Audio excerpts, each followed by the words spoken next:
caractères. Livre 11 de l'homme de La Bruyère. 1. Ne nous emportons point contre les hommes en voyant leur dureté, leur ingratitude, leur injustice, leur fierté, l'amour d'eux-mêmes et l'oubli des autres. Ils sont ainsi faits, c'est leur nature. C'est de ne pouvoir supporter que la pierre tombe ou que le feu s'élève. 2. Les hommes, en un sens, ne sont point légers, ou ne le sont que dans les petites choses. Ils changent leurs habits, leur langage, les dehors, les bienséances. Ils changent le goût, quelquefois. Ils gardent leurs mœurs toujours mauvaises, fermes et constants dans le mal ou dans l'indifférence pour la vertu. 3. Le stoïcisme est un jeu d'esprit et une idée semblable à la République de Platon. Les stoïques ont faim qu'on pouvait rire dans la pauvreté, être insensibles aux injures, à l'ingratitude, aux pertes de biens, comme à celles des parents et des amis, regarder froidement la mort et comme une chose indifférente qui ne devait ni jouir ni rendre triste, n'être convaincu ni par le plaisir ni par la douleur, sentir le fer ou le feu dans quelque partie de son corps, sans pousser le moindre soupir, ni jeter une seule larme. Et ce fantôme de vertu et de constance, ainsi imaginé, il leur a plu de l'appeler un sage. Ils ont laissé à l'homme tous les défauts qu'ils lui ont trouvés et n'ont presque relevé aucun de ses faibles. Au lieu de faire de ses vices des peintures affreuses ou ridicules qui servissent à l'en corriger, ils lui ont tracé l'idée d'une perfection et d'un héroïsme dont il n'est point capable et l'ont exhorté à l'impossible. Ainsi le sage, qui n'est pas ou qui n'est qu'imaginaire, se trouve naturellement et par lui-même au-dessus de tous les événements et de tous les maux. Ni la goutte la plus douloureuse, ni la colique la plus aiguë ne saurait lui arracher une plainte. Le ciel et la terre peuvent être renversés sans l'entraîner dans leur chute, et il demeurerait ferme sur les ruines de l'univers, pendant que l'homme, qui en effet sort de son sens, crie, se désespère, étincelle des yeux et perd la respiration pour un chien perdu ou pour une porcelaine qui est en pièces. 4. Inquiétude d'esprit, inégalité d'humeur, inconstance de cœur, incertitude de conduite, tous vices de l'âme, mais différents, et qui, avec tout le rapport qui paraît entre eux, ne se supposent pas toujours l'un dans l'autre dans un même sujet. 5. Il est difficile de décider si l'irrésolution rend l'homme plus malheureux que méprisable. De même, s'il y a toujours plus d'inconvénients à prendre un mauvais parti qu'à n'en prendre aucun. 6. Un homme inégal n'est pas un seul homme, ce sont plusieurs. Il se multiplie autant de fois qu'il y a de nouveaux goûts et de matières différentes. Il est à chaque moment ce qu'il n'était point, et il va être bientôt ce qu'il n'a jamais été. Il se succède à lui-même. Ne demandez pas de quelle complexion il est, mais quelles sont ses complexions, ni de quelle humeur, mais combien il a de sortes d'humeur. Ne vous trompez-vous point, est-ce Eutycrate que vous abordez? Aujourd'hui, quelle glace pour vous! Hier, il vous recherchait, il vous caressait, vous donniez de la jalousie à ses amis. Mais reconnaît-il bien? Dites-lui votre nom. 7. Ménalaque descend son escalier, ouvre sa porte pour sortir. Il la referme. Il s'aperçoit qu'il est en bonnet de nuit et venant à mieux s'examiner, il se trouve rasé à moitié. Il voit que son épée est mise du côté droit, que ses bas sont rabattus sur ses talons et que sa chemise est par-dessus ses chausses. S'il marche dans les places, il se sent tout d'un coup rudement frappé à l'estomac ou au visage. Il ne soupçonne point ce que ce peut être, jusqu'à ce qu'ouvrant les yeux et se réveillant, il se trouve ou devant un limon de charrette ou derrière un long haie de menuiserie que porte un ouvrier sur ses épaules. On l'a vu une fois heurter du front contre celui d'un aveugle, s'embarrasser dans ses jambes et tomber avec lui, chacun de son côté, à la renverse. Il lui est arrivé plusieurs fois de se trouver tête à tête à la rencontre d'un prince et sur son passage se reconnaître à peine et n'avoir que le loisir de se coller à un mur pour lui faire place. Il cherche, il brouille, il crie, il s'échauffe, il appelle ses valets l'un après l'autre. On lui perd tout, on lui égare tout. Il demande ses gants qu'il a dans ses mains, semblable à cette femme qui prenait le temps de demander son masque lorsqu'elle l'avait sur son visage. Il entre à l'appartement et passe sous un lustre où sa perruque s'accroche et demeure suspendue. Tous les courtisans regardent et rient. Mais Nalak regarde aussi et rit plus haut que les autres. Il cherche des yeux dans toute l'assemblée où est celui qui montre ses oreilles et à qui il manque une perruque. S'il va par la ville, après avoir fait quelque chemin, il se croit égaré, il s'émeut et il demande où il est à des passants, qui lui disent précisément le nom de sa rue. Il entre ensuite dans sa maison, d'où il sort précipitamment, croyant qu'il s'est trompé. Il descend du palais et trouvant au bas du grand degré un carrosse qu'il prend pour le sien, il se met dedans. Le cocher touche et croit ramener son maître dans sa maison. Mais Nalak se jette hors de la portière, traverse la cour, monte l'escalier, parcourt l'antichambre, la chambre, le cabinet. Tout lui est familier, rien ne lui est nouveau. Il s'assit, il se repose, il est chez soi. Le maître arrive. Celui-ci se lève pour le recevoir. Il le traite fort civilement, le prie de s'asseoir et croit faire les honneurs de sa chambre. Il parle, il rêve, il reprend la parole. Le maître de la maison s'ennuie et demeure étonné.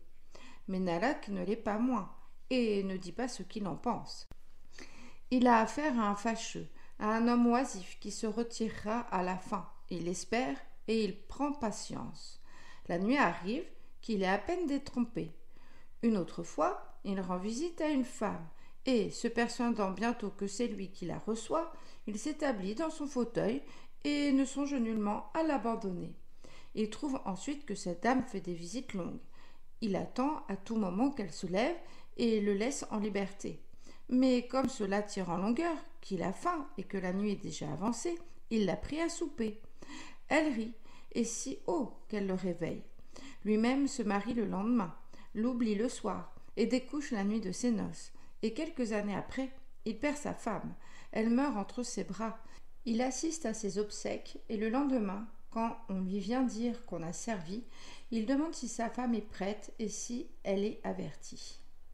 C'est lui encore qui entre dans une église et, prenant l'aveugle qui est collé à la porte pour un pilier et sa tasse pour le bénitier, il plonge la main, la porte à son front, lorsqu'il entend tout d'un coup le pilier qui parle et qui lui offre des oraisons. Il s'avance dans la nef, il croit voir un prie-dieu. Il se jette lourdement dessus. La machine plie, s'enfonce et fait des efforts pour crier. Mais Nalak est surpris de se voir à genoux sur les jambes d'un fort petit homme, appuyé sur son dos, les deux bras passés sur ses épaules et ses deux mains jointes et étendues qui lui prennent le nez et lui ferment la bouche. Il se retire, confus, et va s'agenouiller ailleurs. Il tire un livre pour faire sa prière, et c'est sa pantoufle qu'il a prise pour ses heures, et qu'il a mise dans sa poche avant que de sortir. Il n'est pas hors de l'église qu'un homme de livrée court après lui, le joint, lui demandant en riant s'il n'a point la pantoufle de monseigneur. Mais Nalak lui montre la sienne et lui dit « Voilà toutes les pantoufles que j'ai sur moi. » Il se fouille néanmoins et tire celle de l'évêque de qu'il vient de quitter, qu'il a trouvé malade auprès de son feu et dont, avant de prendre congé de lui, il lui a ramassé la pantoufle comme l'un de ses gants qui était à terre. Ainsi Nalak s'en retourne chez soi avec une pantoufle de moins. Il a une fois perdu au jeu tout l'argent qui est dans sa bourse, et voulant continuer de jouer, il entre dans son cabinet, ouvre une armoire, y prend sa cassette et en tire ce qui lui plaît, croit la remettre où il l'a prise. Il entend aboyer dans son armoire qu'il vient de fermer. Étonné de ce prodige, il l'ouvre une seconde fois et il éclate de rire d'y voir son chien qu'il a serré pour sa cassette. Il joue au tric-trac. Il demande à boire. On lui en apporte. C'est à lui de jouer.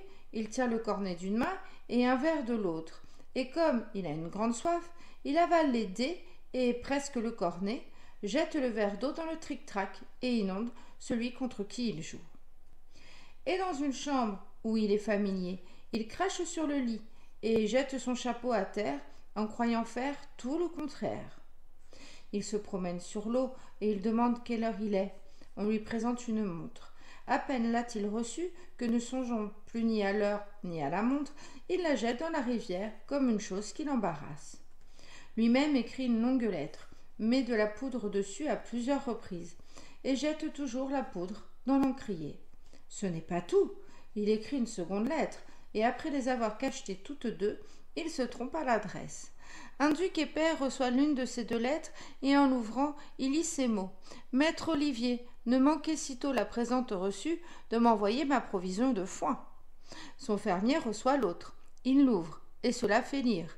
On y trouve « Monseigneur, j'ai réussi avec une soumission aveugle les ordres qu'il a plu à votre grandeur. » Lui-même encore écrit une lettre pendant la nuit et après l'avoir cachetée, il éteint sa bougie. Il ne laisse pas d'être surpris de ne voir goutte, et il sait à peine comment cela est arrivé. Ménalac descend l'escalier du Louvre. Un autre le monte, à qui il dit « C'est vous que je cherche ». Il le prend par la main, le fait descendre avec lui, traverse plusieurs cours, entre dans la salle, en sort, il va, il revient sur ses pas, il regarde enfin celui qu'il traîne après soi depuis un quart d'heure, il est étonné que ce soit lui. Il n'a rien à lui dire. Il lui quitte la main et tourne d'un autre côté. Souvent, il vous interroge, et il est déjà bien loin de vous quand vous songez à lui répondre. Ou bien il vous demande en courant comment se porte votre père, et comme vous lui dites qu'il est fort mal, il vous crie qu'il en est bien aise. Il vous trouve quelquefois sur son chemin. Il est ravi de vous rencontrer. Il sort de chez vous pour vous entretenir d'une certaine chose. Il contemple votre main. Vous avez là, dit-il, un beau rubis. Est-il balai ? Il vous quitte et continue sa route.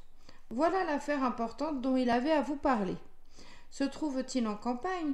Il dit à quelqu'un qui le trouve heureux d'avoir pu se dérober à la cour pendant l'automne et d'avoir passé dans ces terres tout le temps de Fontainebleau. Il tient un d'autres discours, puis revenant à celui-ci. « Vous avez eu, lui dit-il, de beaux jours à Fontainebleau ? Vous y avez sans doute beaucoup chassé ?»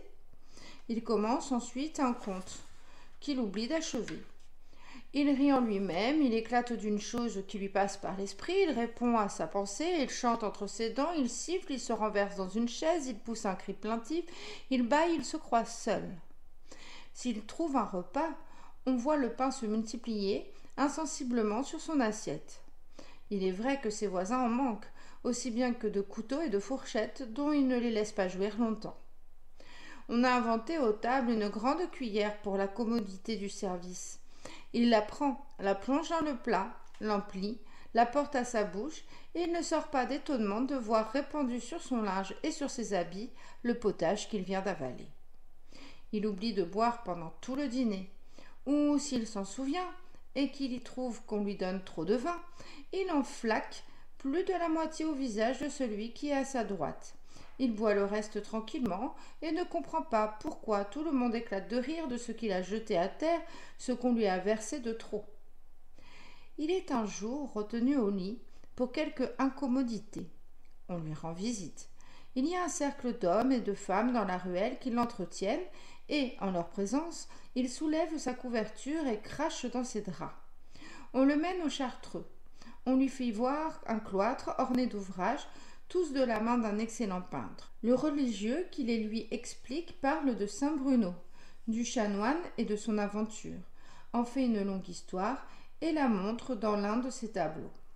Ménalac, qui pendant la narration est hors du cloître, et bien loin au-delà, y revient enfin et demande au père si c'est le chanoine ou saint Bruno qui est damné. Il se trouve par hasard avec une jeune veuve. Il lui parle de son défunt mari, lui demande comment il est mort. Cette femme, à qui ce discours renouvelle ses douleurs, pleure, sanglote et ne laisse pas de reprendre tous les détails de la maladie de son époux, qu'elle conduit depuis la veille de sa fièvre, qu'il se portait bien jusqu'à l'agonie. « Madame, lui demande Ménalac, qui l'avait apparemment écouté avec attention. N'aviez-vous que celui-là ? Il s'avise un matin de faire tout hâter dans sa cuisine. Il se lève avant le fruit et prend congé de la compagnie. On le voit ce jour-là en tous les endroits de la ville, hormis en celui où il a donné un rendez-vous précis pour cette affaire qui l'a empêché de dîner et l'a fait sortir à pied de peur que son carrosse ne le fît attendre. L'entendez-vous crier, gronder, s'emporter contre l'un de ses domestiques?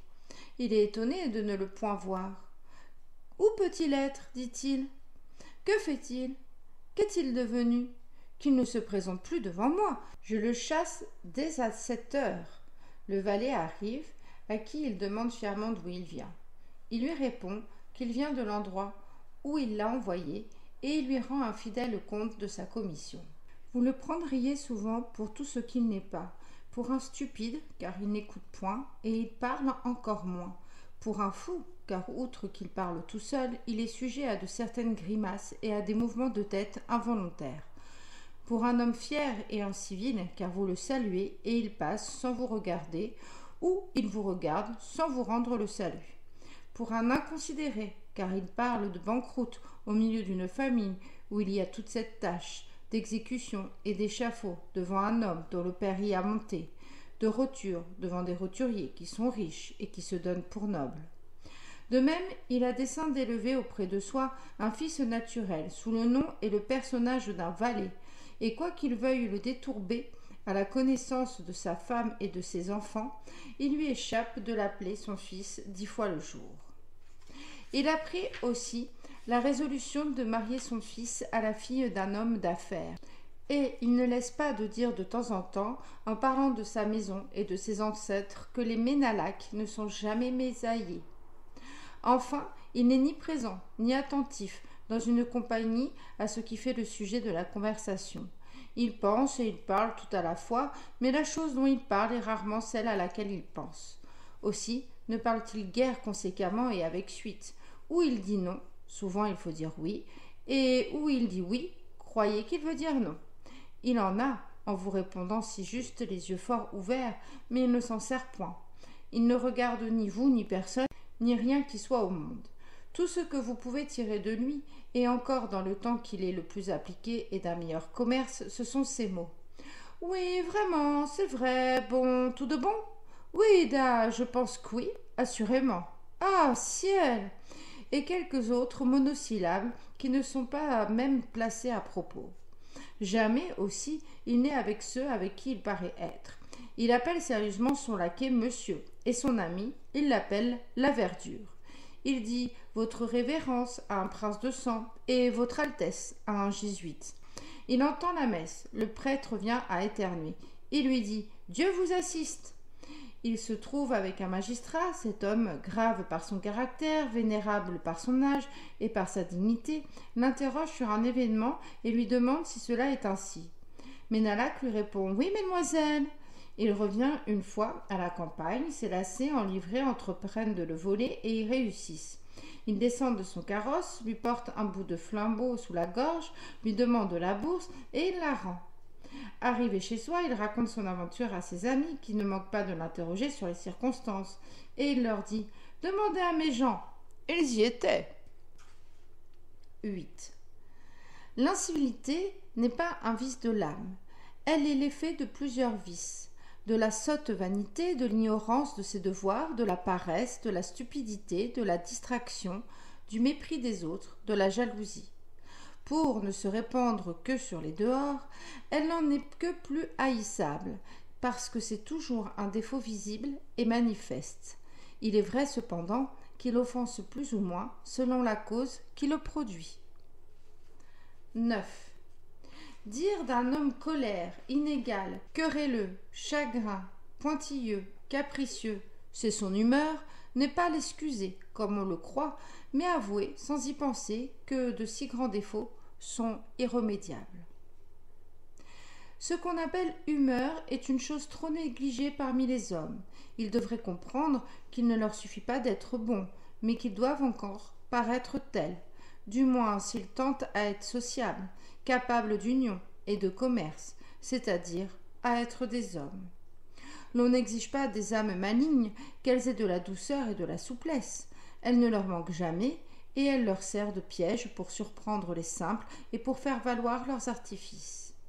L'on désirerait de ceux qui ont un bon cœur qu'ils fussent toujours pliants, faciles, complaisants, et qu'il fût moins vrai quelquefois que ce sont les méchants qui nuisent et les bons qui font souffrir. 10. Le commun des hommes va de la colère à l'injure. Quelques-uns en usent autrement.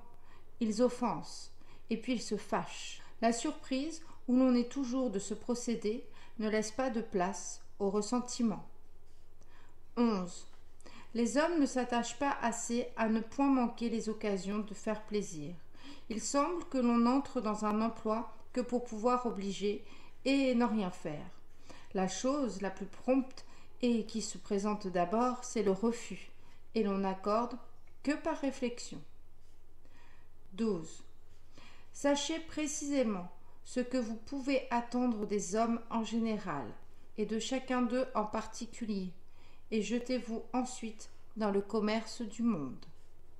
13. Si la pauvreté est la mère des crimes, le défaut d'esprit en est le père. 14. Il est difficile qu'un fort malhonnête homme ait assez d'esprit. Un génie qui est droit et perçant conduit enfin à la règle, à la probité, à la vertu. Il manque du sens et de la pénétration à celui qui s'opinâtre dans le mauvais comme dans le faux. L'on cherche en vain à le corriger par des traits de satire qui le désignent aux autres et où il ne se reconnaît pas lui-même. Ce sont des injures dites à un sourd. Il serait désirable pour le plaisir des honnêtes gens et pour la vengeance publique qu'un coquin ne le fût pas au point d'être privé de tout sentiment. 15. Il y a des vices que nous ne devons à personne, que nous apportons en naissant et que nous fortifions par l'habitude. Il y en a d'autres que l'on contracte et qui nous sont étrangers. L'on est né quelquefois avec des mœurs faciles, de la complaisance et tout le désir de plaire. Mais par les traitements que l'on reçoit de ceux avec qui l'on vit ou de qui l'on dépend, l'on est bientôt jeté hors de ses mesures et même de son naturel. L'on a des chagrins et une bile que l'on ne se connaissait point, l'on se voit une autre complexion, l'on est enfin étonné de se trouver dur et épineux. 16. L'on demande pourquoi tous les hommes ensemble ne composent pas comme une seule nation, et n'ont point voulu parler une même langue, vivre sous les mêmes lois, convenir entre eux des mêmes usages et d'un même culte. Et moi, pensant à la contrariété des esprits, des goûts et des sentiments, je suis étonné de voir jusqu'à 7 ou 8 personnes se rassembler sous un même toit, dans une même enceinte, et composer une seule famille. 17. Il y a d'étranges pères, et dont toute la vie ne semble occupée qu'à préparer à leurs enfants des raisons de se consoler de leur mort. 18. Tout est étranger dans l'humeur, les mœurs et les manières de la plupart des hommes. Tel a vécu pendant toute sa vie chagrin emporté, avare, rampant, soumis, laborieux, intéressé, qui était né gai, paisible, paresseux, magnifique, d'un courage fier éloigné de toute bassesse. Les besoins de la vie, la situation où l'on se trouve, la loi de la nécessité force la nature et y cause ces grands changements. Ainsi, tel homme au fond et en lui-même ne se peut définir. Trop de choses qui sont hors de lui l'altèrent, le changent, le bouleversent. Il n'est point précisément ce qu'il est ou ce qu'il paraît être. 19. La vie est courte et ennuyeuse. Elle se passe tout à désirer. L'on remet à l'avenir son repos et ses joies, à cet âge souvent où les meilleurs biens ont déjà disparu, la santé et la jeunesse. Ce temps arrive qui nous surprend encore dans les désirs. On en est là, quand la fièvre nous saisit et nous éteint. Si l'on eût guéri, ce n'était que pour désirer plus longtemps. 20. Lorsqu'on désire, on se rend à discrétion à celui de qui l'on espère. Est-on sûr d'avoir? On temporise, on parlemente, on capitule. 21. Il est si ordinaire à l'homme de n'être pas heureux et si essentiel à tout ce qui est un bien d'être acheté par 1000 peines qu'une affaire qui se rend facile devient suspecte. L'on comprend à peine ou que ce qui coûte si peu puisse nous être fort avantageux ou qu'avec des mesures justes l'on doive si aisément parvenir à la fin que l'on se propose. L'on croit mériter les bons succès, mais n'y devoir compter que fort rarement. 22. L'homme qui dit qu'il n'est pas né heureux pourrait du moins le devenir par le bonheur de ses amis ou de ses proches. L'envie lui ôte cette dernière ressource. 23. Quoi que j'aie pu dire ailleurs, peut-être que les affligés ont tort. Les hommes semblent être nés pour l'infortune, la douleur et la pauvreté.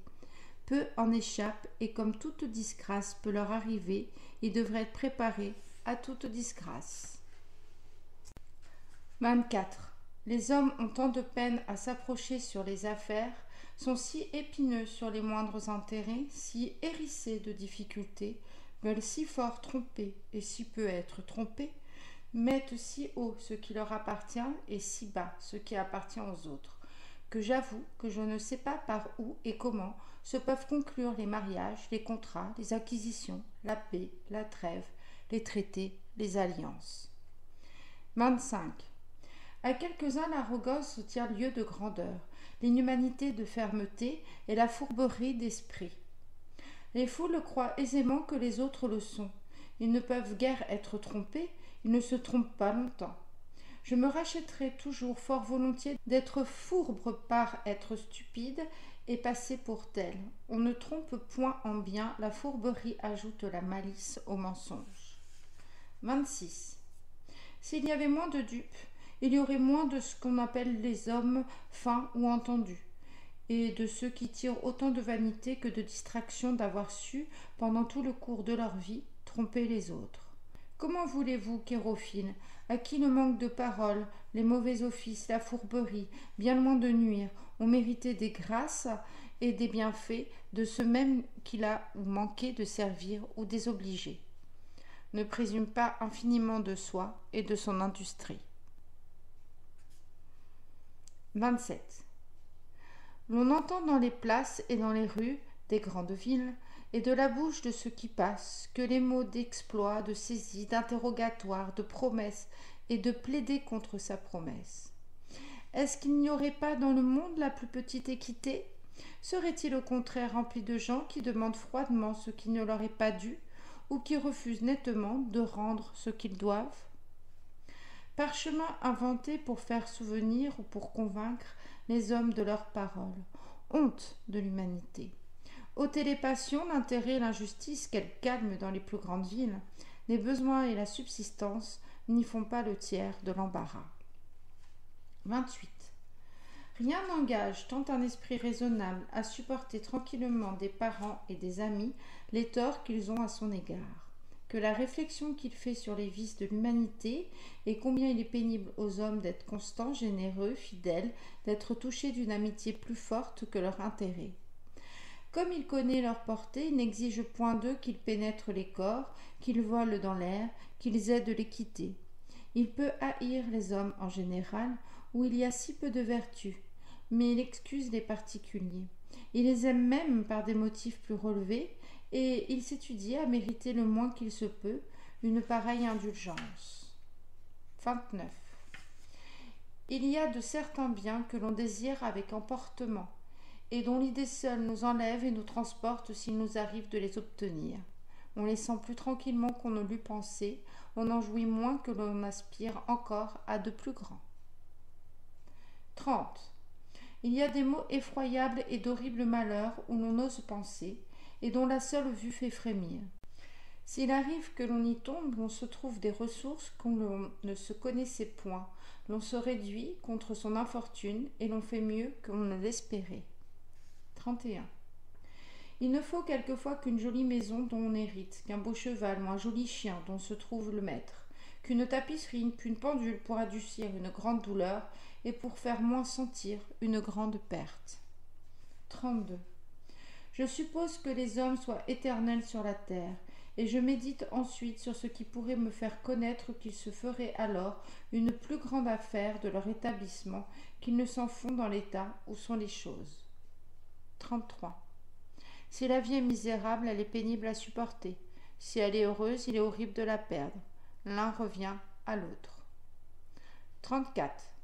Il n'y a rien que les hommes aiment mieux à conserver et qui ménagent moins que leur propre vie. 35.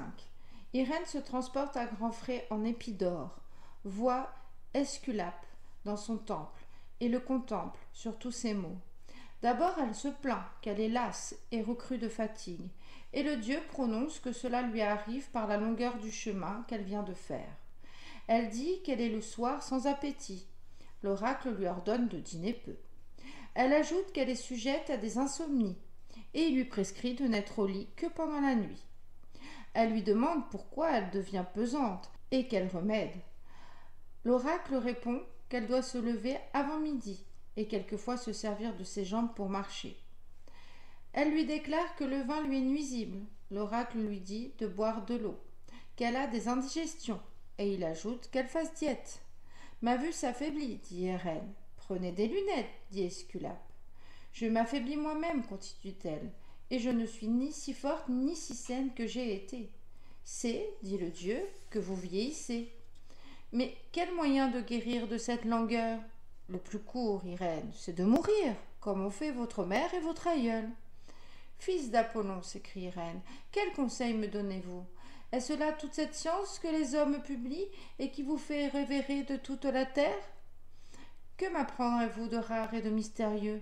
Et ne savais-je pas tous ces remèdes que vous m'enseignez? Que n'en usiez-vous donc, répond le dieu, sans venir me chercher de si loin et abréger vos jours par un long voyage? 36. La mort n'arrive qu'une fois et se fait sentir à tous les moments de la vie. Il est plus dur de l'appréhender que de la souffrir. 37. L'inquiétude, la crainte, l'abattement n'éloignent pas la mort. Au contraire, je doute seulement que le riz excessif convienne aux hommes qui sont mortels. 38. Ce qu'il y a de certain dans la mort est un peu adouci par ce qui est incertain.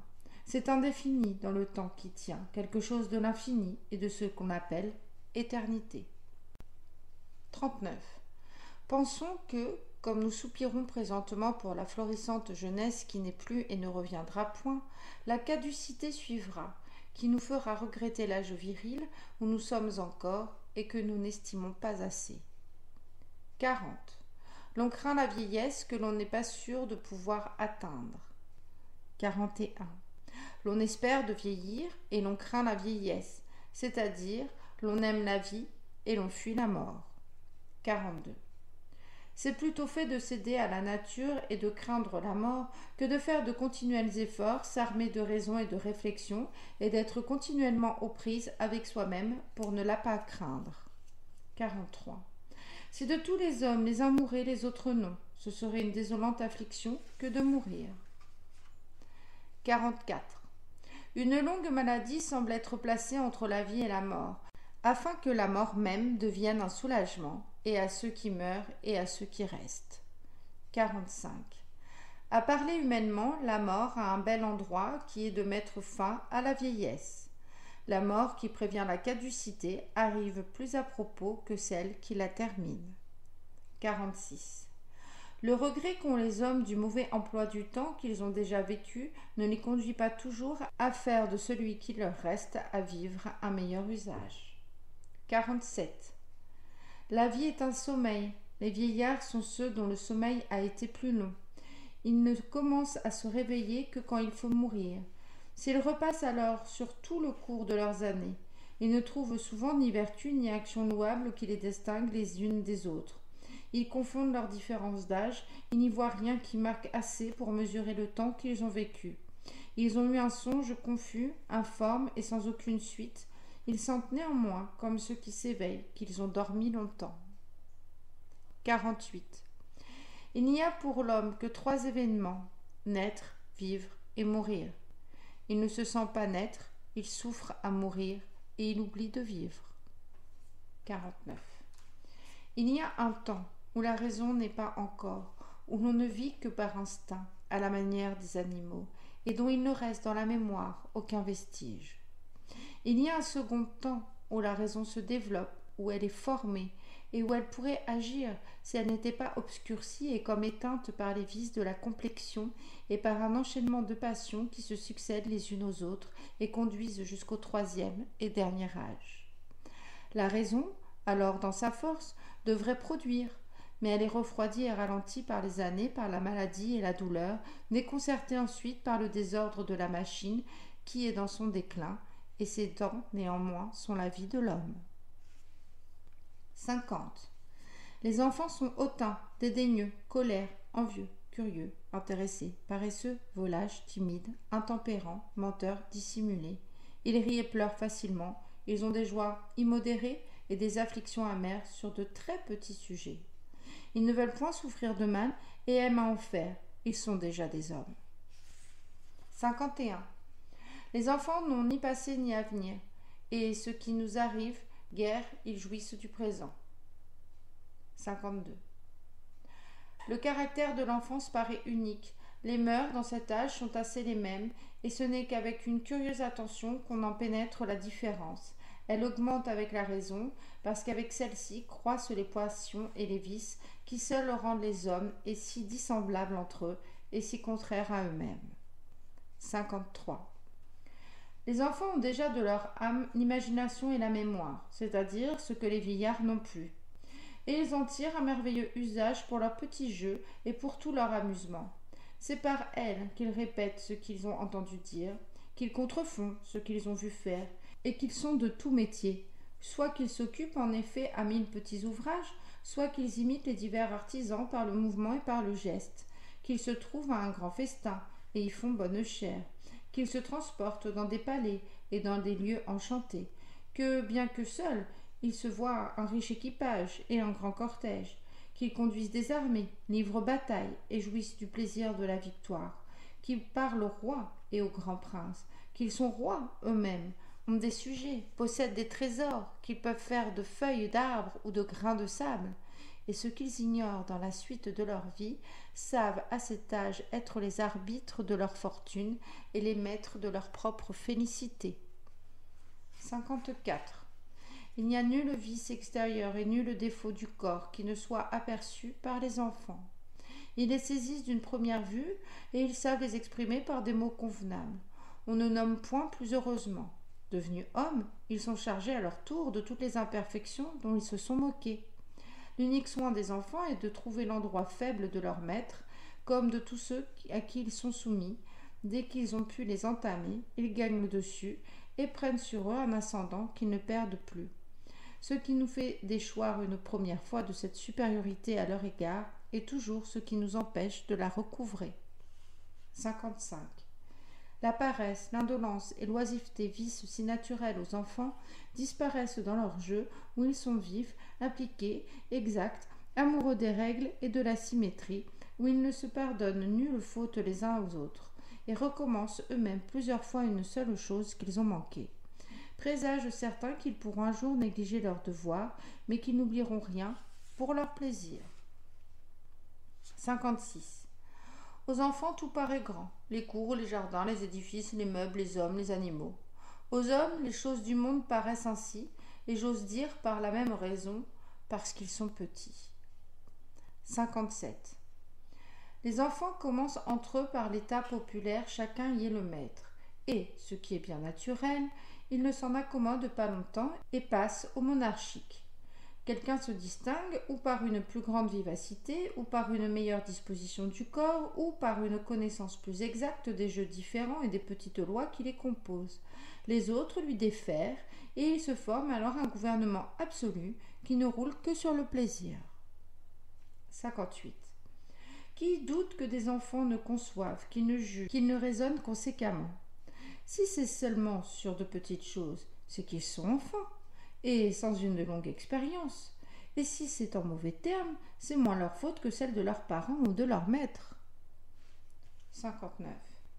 C'est perdre toute confiance dans l'esprit des enfants et leur devenir inutile que de les punir des fautes qu'ils n'ont point faites, ou même sévèrement de celles qui sont légères. Ils savent précisément et mieux que personne ce qu'ils méritent, et ils ne méritent guère que ce qu'ils craignent. Ils connaissent, si c'est tort ou à raison, qu'on les châtie, et ne se gâtent pas moins par des peines mal ordonnées que par l'impunité. 60. On ne vit point assez pour profiter de ses fautes. On en commet pendant tout le cours de sa vie, et tout ce que l'on peut faire à force de faillir, c'est de mourir corrigé. Il n'y a rien qui rafraîchisse le sang comme d'avoir su éviter de faire une sottise. 61. Le récit de ces fautes est pénible. On veut les couvrir et en charger quelques autres. C'est ce qui donne le pas au directeur sur le confesseur. 62. Les fautes des sots sont quelquefois si lourdes et si difficiles à prévoir qu'elles mettent les sages en défaut et ne sont utiles qu'à ceux qui les font. 63. L'esprit de parti abaisse les plus grands hommes jusqu'aux petitesses du peuple. 64. Nous faisons par vanité ou par bienséance les mêmes choses et avec les mêmes dehors que nous les ferions par inclination ou par devoir. Tel vient de mourir à Paris de la fièvre qu'il a gagnée à veiller sa femme qu'il n'aimait point. 65.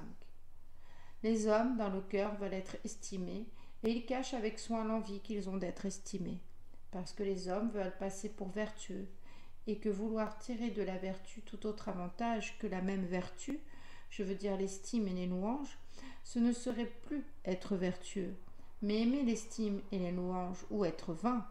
Les hommes sont très vains, et ils ne haïssent rien tant que de passer pour tels. 66. Un homme vain trouve son compte à dire du bien ou du mal de soi. Un homme modeste ne parle point de soi. On ne voit point mieux le ridicule de la vanité et combien elle est un vice honteux qu'en ce qu'elle n'ose se montrer et qu'elle se cache souvent sous les apparences de son contraire. La fausse modestie est le dernier raffinement de la vanité. Elle fait que l'homme vain ne paraît point tel et se fait valoir au contraire par la vertu opposée du vice qui fait son caractère. C'est un mensonge. La fausse gloire est l'écueil de la vanité.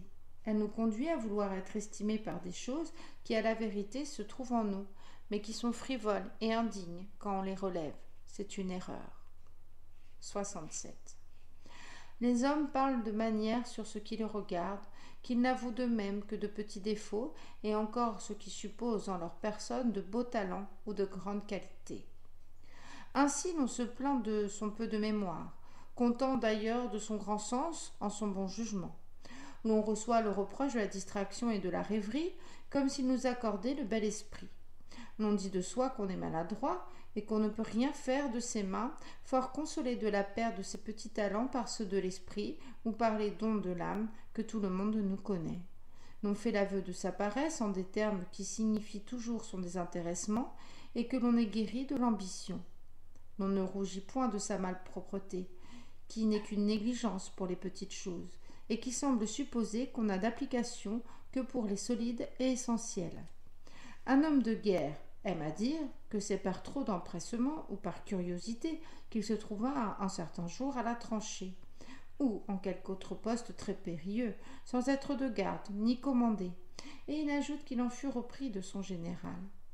De même, une bonne tête ou une ferme génie, qui se trouve né avec cette prudence que les autres hommes cherchent vainement à acquérir, qui a fortifié la trempe de son esprit par une grande expérience, que le nombre, le poids, la diversité, la difficulté et l'importance des affaires occupent seulement et n'accablent point, qui par l'étendue de ses vues et de sa pénétration se rend maître de tous les événements, qui, bien loin de consulter toutes les réflexions qui sont écrites sur le gouvernement et la politique, est peut-être de ces âmes sublimes nées pour régir les autres, et sur qui ces premières règles ont été faites, qui est détourné par les grandes choses qu'il fait, des belles ou des agréables qu'il pourrait lire, et qui au contraire ne perd rien à retracer et à feuilleter, pour ainsi dire sa vie et ses actions. Un homme ainsi fait peut dire aisément et sans se commettre qu'il ne connaît aucun livre et qu'il ne lit jamais. 68. On veut quelquefois cacher ses faibles ou en diminuer l'opinion par l'aveu libre que l'on en fait. Tel dit « Je suis ignorant, qui ne sait rien ». Un homme dit « Je suis vieux, il passe 60 ans ». Un autre encore « Je ne suis pas riche » et il est pauvre. 69. La modestie n'est point ou est confondue avec une chose toute différente de soi si on la prend pour un sentiment intérieur qui avilit l'homme à ses propres yeux et qui est une vertu surnaturelle que l'on appelle humilité. L'homme, de sa nature, pense hautement et superbement de lui-même, et ne pense ainsi que de lui-même. La modestie ne tend qu'à faire que personne n'en souffre. Elle est une vertu de dehors qui règle ses yeux, sa démarche, ses paroles, son taux de voix, et qui le fait agir extérieurement avec les autres comme s'il n'était pas vrai, qui les compte pour rien. 70. Le monde est plein de gens qui, faisant intérieurement et par habitude la compassion d'eux-mêmes avec les autres, décident toujours en faveur de leur propre mérite et agissent conséquemment. 71. Vous dites qu'il faut être modeste. Les gens bien nés ne demandent pas mieux. Faites seulement que les hommes n'empiètent pas sur ceux qui cèdent par modestie et ne brisent pas ceux qui plient. De même l'on dit, il faut avoir des habits modestes. Les personnes de mérite ne désirent rien davantage, mais le monde veut de la parure, on lui en donne. Il est avide de la superfluité, on lui en montre. Quelques-uns n'estiment les autres que par le beau linge ou par une riche étoffe. L'on ne refuse pas toujours d'être estimé à ce prix. Il y a des endroits où il faut se faire voir. Un galon d'or plus large ou plus étroit vous fait entrer ou refuser. 72. Notre vanité et la trop grande estime que nous avons de nous-mêmes nous fait soupçonner dans les autres une fierté à notre égard qui y est quelquefois et qui souvent n'y est pas. Une personne modeste n'a point cette délicatesse. 73. Comme il faut se défendre de cette vanité qui nous fait penser que les autres nous regardent avec curiosité et avec estime, et ne parlent ensemble que pour s'entretenir de notre mérite et faire notre éloge, aussi devons-nous avoir une certaine confiance qui nous empêche de croire qu'on ne se parle à l'oreille que pour dire du mal de nous, ou que l'on ne rit que pour s'en moquer. 74. D'où vient qu'Alcippe me salue aujourd'hui, me sourit et se jette hors d'une portière de peur de me manquer? Je ne suis pas riche et je suis à pied. Il doit, dans les règles, ne me pas voir. N'est-ce point pour être vu lui-même dans un même fond avec un grand? 75. On est si rempli de soi-même que tout s'y rapporte. L'on aime à être vu, à être montré, à être salué, même des inconnus. Ils sont fiers s'ils l'oublient. L'on veut qu'ils nous devinent. 76. Nous cherchons notre bonheur hors de nous-mêmes, et dans l'opinion des hommes que nous connaissons flatteurs, peu sincères, sans équité, pleins d'envie, de caprice et de prévention. Quelle bizarrerie! 77. Il semble que l'on ne puisse rire que des choses ridicules. L'on voit néanmoins de certaines gens qui rient également des choses ridicules et de celles qu'ils ne sont pas. Si vous êtes sot et inconsidéré, et qu'il vous échappe devant eux quelque impertinence, ils rient de vous. Si vous êtes sage et que vous ne disiez que des choses raisonnables et du ton qu'il les faut dire, ils rient d'eux-mêmes. 78. Ceux qui nous ravissent les biens par la violence ou par l'injustice, et qui nous ôtent l'honneur par la calomnie, nous marquent assez leur haine pour nous. Mais ils ne nous prouvent pas également qu'ils aient perdu à notre égard toutes sortes d'estime. Aussi, ne nous sommes pas incapables de quelque retour pour eux et de leur rendre un jour notre amitié. La moquerie, au contraire, est de toutes les injures, celle qui se pardonne le moins. Elle est le langage du mépris et l'une des manières dont il se fait le mieux entendre. Elle attaque l'homme dans son dernier retranchement, qui est l'opinion qu'il a de soi-même. Elle veut le rendre ridicule à ses propres yeux, et ainsi elle le convainc de la plus mauvaise disposition où l'on puisse être pour lui, et le rend irréconciliable. C'est une chose monstrueuse que le goût et la facilité qui est en nous de railler, d'improuver et de mépriser les autres. Et tous ensemble, la colère que nous ressentons contre ceux qui nous raillent, nous improuve et nous méprise. 79. La santé et les richesses, autant aux hommes l'expérience du mal, leur inspirent la dureté pour leurs semblables, et les gens déjà chargés de leur propre misère sont ceux qui entrent davantage par la compassion dans celle d'autrui. 80. Il semble qu'aux âmes bien nées les fêtes, les spectacles, la symphonie rapprochent et font mieux sentir l'infortune de nos proches ou de nos amis. 81. Une grande âme est au-dessus de l'injure, de l'injustice, de la douleur, de la moquerie, et elle serait invénérable si elle ne souffrait par la compassion. 82. Il y a une espèce d'honte d'être heureux à la vue de certaines misères. 83. On est prompt à connaître ses plus petits avantages et lent à pénétrer ses défauts. On n'ignore point qu'on a de beaux sourcils, les ongles bien faits. On sait à peine que l'on est borgne, on ne sait point du tout que l'on manque d'esprit. Agrir tire son gant pour montrer une belle main, et elle ne néglige pas de découvrir un petit soulier qui suppose qu'elle a le pied petit. Elle rit des choses plaisantes ou sérieuses pour faire voir de belles dents. Si elle montre son oreille, c'est qu'elle l'a bien faite, et si elle ne danse jamais, c'est qu'elle est peu contente de sa taille qu'elle a épaisse. Elle entend tous ses intérêts, à l'exception d'un seul. Elle parle toujours et n'a point d'esprit. 84. Les hommes comptent presque pour rien toutes les vertus du cœur et idolâtrent les talents du corps et de l'esprit. Celui qui dit froidement de soi et sans croire blesser la modestie qu'il est bon, qu'il est constant, fidèle, sincère, équitable, reconnaissant, n'ose dire qu'il est vif, qu'il a les dents belles et la peau douce. Cela est trop fort. Il est vrai qu'il y a deux vertus que les hommes admirent, la bravoure et la libéralité, parce qu'il y a deux choses qu'ils estiment beaucoup, et que ces vertus font négliger, la vie et l'argent. Aussi personne n'avance de soi qu'il est brave ou libéral. Personne ne dit de soi, et surtout sans fondement, qu'il est beau, qu'il est généreux, qu'il est sublime. On a mis ces qualités à un trop haut prix, on se contente de le penser. 85. Quel rapport qu'il paraisse de la jalousie à l'émulation, il y a entre elles le même éloignement que celui qui se trouve entre le vice et la vertu.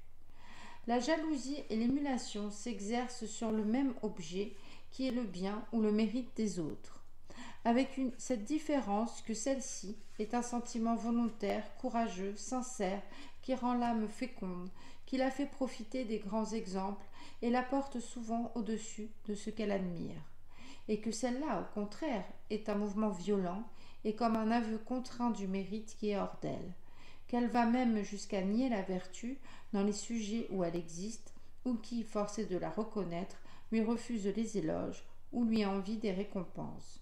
Une passion stérile qui laisse l'homme dans l'état où elle le trouve, qui le remplit de lui-même, de l'idée de sa réputation, qui le rend froid et sec sur les actions ou sur les ouvrages d'autrui, qui fait qu'il s'étonne de voir dans le monde d'autres talents que les siens, ou d'autres hommes avec les mêmes talents dont il se pique, vice honteux, de qui par son excès rentre toujours dans la vanité et dans la présomption, et ne persuade pas tant à celui qui en est blessé qu'il a plus d'esprit et de mérite que les autres, qui lui fait croire qu'il a lui seul de l'esprit et du mérite. L'émulation et la jalousie ne se rencontrent guère que dans les personnes de même art, de même talent et de même condition. Les plus vils artisans sont les plus sujets à la jalousie. Ceux qui font profession des arts libéraux ou des belles lettres, les peintres, les musiciens, les orateurs, les poètes, tous ceux qui se mêlent d'écrire ne devraient être capables que d'émulation. Toute jalousie n'est point exemple de quelque sorte d'envie, et souvent même ces deux passions se confondent. L'envie, au contraire, est quelquefois séparée de la jalousie, comme est celle qu'excite dans nos âmes les conditions fort élevées au-dessus de la nôtre, les grandes fortunes, la faveur, le ministère.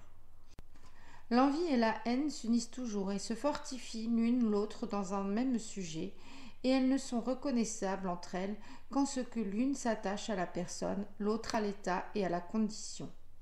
Un homme d'esprit n'est point jaloux d'un ouvrier qui a travaillé une bonne épée, ou d'un statuaire qui vient d'achever une belle figure. Il sait qu'il y a dans ces arts des règles et une méthode que l'on ne devine point, qu'il y a des outils à manier dont il ne connaît ni l'usage, ni le nom, ni la figure. Et il lui suffit de penser qu'il n'a point fait l'apprentissage d'un certain métier pour se consoler de n'y être point maître. Il peut, au contraire, être susceptible d'envie et même de jalousie contre un ministre et contre ceux qui gouvernent, comme si la raison et le bon sens, qui lui sont communs avec eux, étaient les seuls instruments qui servent à régir un État et à présider aux affaires publiques, et qu'il dût suppléer aux règles, aux préceptes, à l'expérience. 86. L'on voit peu d'esprits entièrement lourds et stupides. l'on en voit encore moins qui soit sublime et transcendant. Le commun des hommes nage avec ces deux extrémités. L'intervalle est rempli par un grand nombre de talents ordinaires, mais qui sont d'un grand usage, servent à la République et renferment en soi l'utile et l'agréable, comme le commerce, les finances, le détail des armées, la navigation, les arts, les métiers, l'heureuse mémoire, l'esprit du jeu, celui de la société et de la conversation. 87. Tout l'esprit qui est au monde est inutile à celui qui n'en a point. Il n'a nulle vue et il est incapable de profiter de celle d'autrui. 88. Le premier degré dans l'homme après la raison, ce serait de sentir qu'il l'a perdue. La folie même est incompatible avec cette connaissance. De même, ce qu'il y aurait en nous de meilleur après l'esprit serait de connaître qu'il nous manque. Par là, on ferait l'impossible. On saurait sans esprit n'être pas un sot, ni un fat, ni un impertinent. 89. Un homme qui n'a de l'esprit que dans une certaine médiocrité est sérieux et tout d'une pièce. Il ne rit point, il ne badine jamais, il ne tire aucun fruit de la bagatelle, aussi incapable de s'élever aux grandes choses que de s'accommoder, même par relâchement des plus petites, il sait à peine jouer avec ses enfants. 90. Tout le monde dit d'un fat qu'il est un fat. Personne n'ose le lui dire à lui-même. Il meurt sans le savoir et sans que personne ne soit vengé. 91. Quelle mésintelligence entre l'esprit et le cœur. Le philosophe vit mal avec tous ses préceptes et le politique rempli de vues et de réflexions ne sait pas se gouverner. 92. L'esprit s'use comme toute chose. Les sciences sont ses aliments, elles le nourrissent et le consument. 93. Les petits sont quelquefois chargés de 1000 vertus inutiles, ils n'ont pas de quoi les mettre en œuvre. 94. Il se trouve des hommes qui soutiennent facilement le poids de la ferveur et de l'autorité, qui se familiarisent avec leur propre grandeur et à qui la tête ne tourne point dans les postes les plus élevés. Ceux, au contraire, que la fortune aveugle sans choix et sans discernement, a, comme accablés de ses bienfaits, en jouissent avec orgueil et sans modération. Leurs yeux, leurs démarches, leur ton de voix et leurs accès marquent longuement en eux l'admiration où ils sont d'eux-mêmes et de se voir si éminents, et ils deviennent si farouches que leur chute seule peut les apprivoiser. 95. Un homme haut et robuste, qui a une poitrine large et de larges épaules, porte légèrement et de bonne grâce un lourd fardeau. Il lui reste encore un bras de libre. Un nain serait écrasé de la moitié de sa charge. Ainsi, les postes éminents rendent les grands hommes encore plus grands et les petits beaucoup plus petits. 96. Il y a des gens qui gagnent à être extraordinaires. Ils voguent, ils cinglent dans une mer où les autres échouent et se brisent. Ils parviennent en blessant toutes les règles de parvenir. Ils tirent de leur irrégularité et de leur folie tous les fruits d'une sagesse la plus consommée. Hommes dévoués à d'autres hommes, aux grands à qui ils ont sacrifié, en qui ils ont placé leurs dernières espérances, ils ne les servent point, mais ils les amusent. Les personnes de mérite et de service sont utiles aux grands. Ceux-ci leur sont nécessaires. Ils blanchissent auprès d'eux dans la pratique des bons mots qui leur tiennent lieu d'exploit, dont ils attendent la récompense. Ils s'attirent à force d'être plaisants des emplois graves et s'élèvent par un continuel engouement jusqu'au sérieux des dignités. Ils finissent enfin et rencontrent inopinément un avenir qu'ils n'ont ni craint ni espéré. Ce qui reste d'eux sur la terre, c'est l'exemple de leur fortune, fatale à ceux qui voudraient le suivre. 97. L'on exigerait de certains personnages qui ont une fois été capables d'une action noble, héroïque, et qui a été sue de toute la terre, que sans paraître comme épuisés par un si grand effort, ils eussent du moins dans le reste de leur vie cette conduite sage et judicieuse qui se remarque même dans les hommes ordinaires, qui ne tombent pas à ce point dans des petitesses indignes de la haute réputation qu'ils avaient acquise, que se mêlant moins dans le peuple et ne lui laissant pas le loisir de les voir de près, ils ne le fissent point passer de la curiosité et de l'admiration à l'indifférence et peut-être au mépris. 98. Il coûte moins à certains hommes de s'enrichir de 1000 vertus que de se corriger d'un seul défaut. Ils sont même si malheureux que ce vice est souvent celui qui convenait le moins à leur état, et qui pouvait leur donner dans le monde plus de ridicule. Il affaiblit l'éclat de leurs grandes qualités, empêche qu'ils ne soient des hommes parfaits et que leur réputation ne soit entière.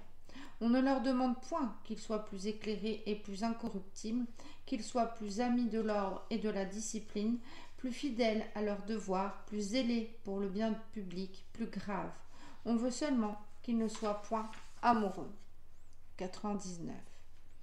Quelques hommes, dans le cours de leur vie, sont si différents d'eux-mêmes par le cœur et par l'esprit qu'on est sûr de se méprendre si l'on en juge seulement par ce qui a paru d'eux dans leur première jeunesse.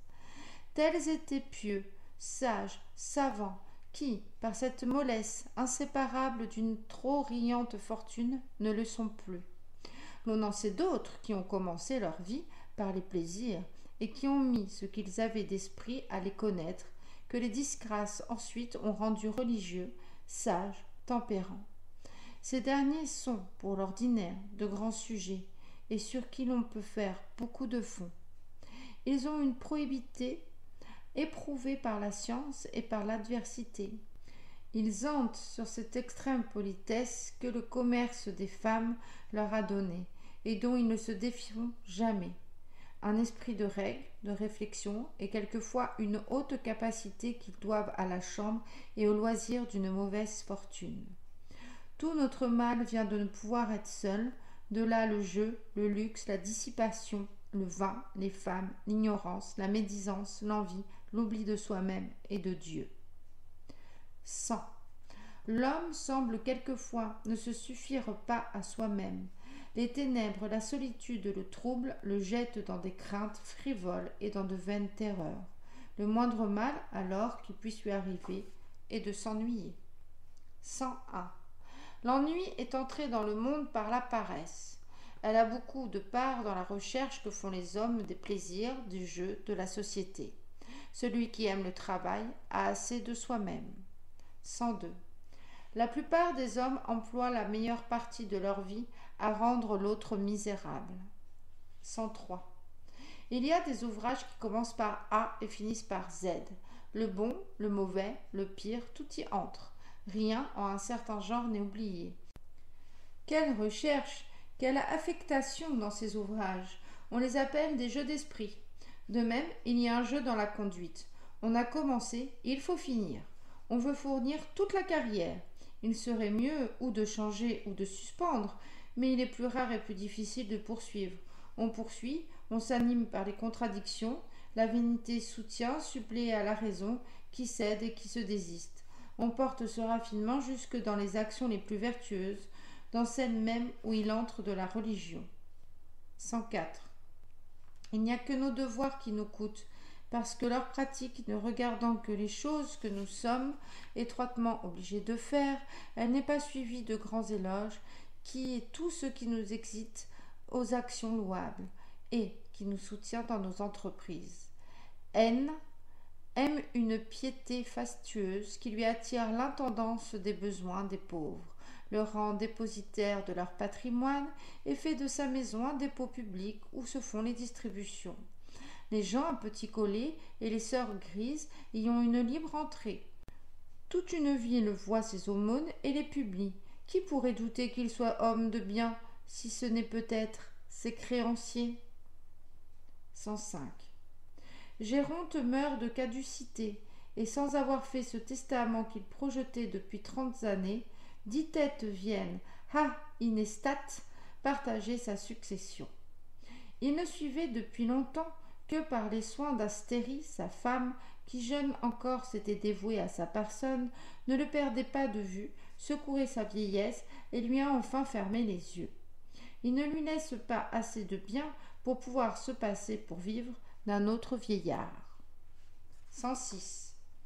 Laisser perdre charges et bénéfices plutôt que de vendre ou de résigner, même dans son extrême vieillesse, c'est se persuader qu'on n'est pas du nombre de ceux qui meurent, ou, si l'on croit que l'on peut mourir, c'est s'aimer soi-même et n'aimer que soi. 107. Faust est un dissolu, un prodigue, un libertin, un ingrat, un emporté. qu'Aurèle, son oncle, n'a pu haïr ni déshériter. Frontin, neveu d'Aurèle, après 20 années d'une probité connue et d'une complaisance aveugle pour ce vieillard, ne l'a pu fléchir en sa faveur, et ne tire de sa dépouille qu'une légère pension que Faust, unique légataire, lui doit payer. 108. Les haines sont si longues et si opiniâtrées que le plus grand signe de mort dans un homme malade, c'est la réconciliation. 109. L'on s'insinue auprès de tous les hommes, ou en les flattant dans les passions qui occupent leurs âmes, ou en compatissant aux infirmités qui affligent leur corps, en cela seuls consistent les soins que l'on peut leur rendre. De là vient que celui qui se porte bien et qui désire peu de choses est moins facile à gouverner. 110. La mollesse et la volupté naissent avec l'homme et ne finissent qu'avec lui. Ni les heureux ni les tristes événements ne l'en peuvent séparer. C'est pour lui ou le fruit de la bonne fortune ou un dédommagement de la mauvaise. 111. C'est une grande difformité dans la nature qu'un vieillard amoureux. 112. Peu de gens se souviennent d'avoir été jeunes et combien il leur était difficile d'être chastes et tempérants. La première chose qui arrive aux hommes après avoir renoncé au plaisir, ou par bienséance, ou par lassitude, ou par régime, c'est de les condamner dans les autres. Il entre dans cette conduite une sorte d'attachement pour les choses mêmes que l'on vient de quitter. L'on aimerait qu'un bien qui n'est plus pour nous ne fût plus aussi pour le reste du monde. C'est un sentiment de jalousie. 113. Ce n'est pas le besoin d'argent où les vieillards peuvent appréhender de tomber un jour qui les rend avares, car il y en a de tels qui ont de si grands fonds qu'ils ne peuvent guère avoir cette inquiétude. Et d'ailleurs, comment pourraient-ils craindre de manquer dans leur caducité des commodités de la vie, puisqu'ils s'en privent eux-mêmes volontairement pour satisfaire à leur avarice? Ce n'est point aussi l'envie de laisser de plus grandes richesses à leurs enfants, car il n'est pas naturel d'aimer quelque autre chose plus que soi-même, outre qu'il se trouve des avares qui n'ont point d'héritier. Ce vice est plutôt l'effet de l'âge et de la complexion des vieillards, qui s'y abandonnent aussi naturellement qu'ils suivraient leur plaisir dans leur jeunesse ou leur ambition dans l'âge viril. Il ne faut ni vigueur, ni jeunesse, ni santé pour être avare. L'on n'a aussi nul besoin de s'empresser ou de se donner le moindre mouvement pour épargner ses revenus. Il faut laisser seulement son bien dans ses coffres et se priver de tout. Cela est commode aux vieillards, à qui il faut une passion, parce qu'ils sont hommes.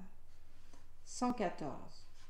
Il y a des gens qui sont mal logés, mal couchés, mal habillés et plus mal nourris, qui essuient les rigueurs des saisons, qui se privent eux-mêmes de la société des hommes et passent leurs jours dans la solitude, qui souffrent du présent, du passé et de l'avenir, dont la vie est comme une pénitence continuelle et qui ont ainsi trouvé le secret d'aller à leur perte par le chemin le plus pénible. Ce sont les avares. 115. Le souvenir de la jeunesse est tendre dans les vieillards. Ils aiment les lieux où ils l'ont passé. Les personnes qu'ils ont commencé de connaître dans ce temps leur sont chères. Ils affectent quelques mots du premier langage qu'ils ont parlé.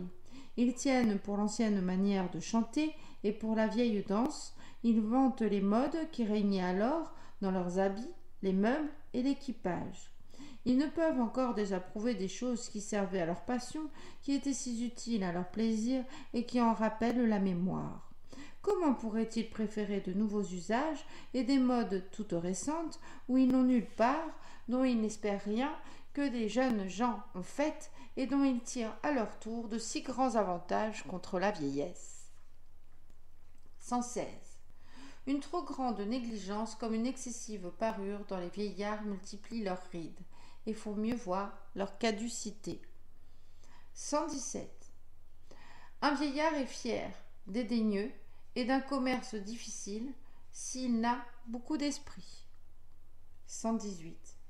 Un vieillard qui a vécu à la cour, qui a un grand sens et une mémoire fidèle, est un trésor inestimable. Il est plein de faits et de maximes. L'on y trouve l'histoire du siècle revêtue de circonstances très curieuses qui ne se lisent nulle part. L'on y apprend des règles pour la conduite et pour les mœurs qui sont toujours sûres, parce qu'elles sont vantées sur l'expérience. 119.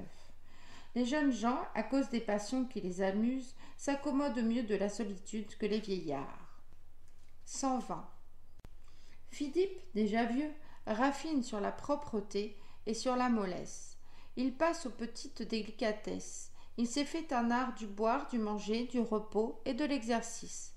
Les petites règles qu'il s'est prescrites et qui tendent toutes aux aises de sa personne, il les observe avec scrupule et ne les romprait pas pour une maîtresse si le régime lui avait permis d'en retenir. Il s'est accablé de superfluité que l'habitude enfin lui rend nécessaire. Il double ainsi et renforce les liens qui l'attachent à la vie, et il veut employer ce qui lui en reste à en rendre la perte plus douloureuse. N'appréhendait-il pas assez de mourir ? 121. Knaton ne vit que pour soi, et tous les hommes ensemble sont à son égard comme s'il n'était point. Non content de remplir à une table la première place, il occupe lui seul celle de deux autres. Il oublie que le repas est pour lui et pour toute la compagnie. Il se rend maître du plat et fait son propre de chaque service. Il ne s'attache à aucun des mets qu'il n'ait achevé d'essayer de tous. Il voudrait pouvoir les savourer tous à la fois. Il ne se sert à table que de ses mains. Il manie les viandes, les remanie, des membres, déchire et en use de manière qu'il faut que les conviés, s'ils veulent manger, mangent ses restes. Il ne leur épargne aucune de ces malpropretés dégoûtantes, capables d'ôter l'appétit aux plus affamés. Le jus et les sauces lui dégoûtent du menton et de la barbe. S'il enlève un ragoût de dessus un plat, il le répand en chemin dans un autre plat sur la nappe. On le suit à la trace. Il mange haut et avec grand bruit. Il roule les yeux en mangeant. La table est pour lui un râtelier. Il écure ses dents et il continue à manger.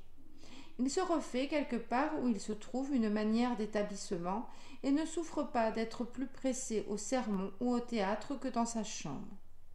Il n'y a dans un carrosse que les places du fond qui lui conviennent. Dans tout autre, si on veut l'en croire, il pâlit et tombe en faiblesse. S'il fait un voyage avec plusieurs, il les prévient dans les hôtelleries et il sait toujours se conserver dans la meilleure chambre, le meilleur lit. Il tourne tout à son usage. Ses valets, ceux d'autrui, courent dans le même temps pour son service. Tout ce qu'il trouve sous sa main lui est propre, harde, équipage. Il embrasse tout le monde, ne se contraint pour personne, ne plaint personne, ne connaît de mots que les siens, que sa réplétion et sa bile. Ne pleure point la mort des autres, n'appréhende que la sienne, qu'il racheterait volontiers de l'extinction du genre humain. 122. Cliton n'a jamais eu toute sa vie que deux affaires, qui est de dîner le matin et de souper le soir. Il ne semble né que pour la digestion. Il n'a de même qu'un entretien. Il dit les entrées qui ont été servies au dernier repas où il s'est trouvé. Il dit combien il a eu de potage et quel potage. Il place ensuite le rôt et les entremets. Il se souvient exactement de quel plat on a relevé le premier service. Il n'oublie pas les hors-d'œuvre, le fruit et les assiettes. Il nomme tous les vins et toutes les liqueurs dont il a bu. Il possède le langage des cuisines autant qu'il peut s'étendre, et il me fait envie de manger à une bonne table où il ne soit point. Il a surtout un palais sûr, qu'on ne prend point le change, et il ne s'est jamais vu exposé à l'horrible inconvénient de manger un mauvais ragoût ou de boire d'un vin médiocre. C'est un personnage illustre dans son genre et qui a apporté le talent de se bien nourrir jusqu'où il pouvait aller. On ne reverra plus un homme qui mange tant et qui mange aussi bien. Où est-il l'arbitre des bons morceaux? Et il n'est guère permis d'avoir du goût pour tout ce qu'il désapprouve.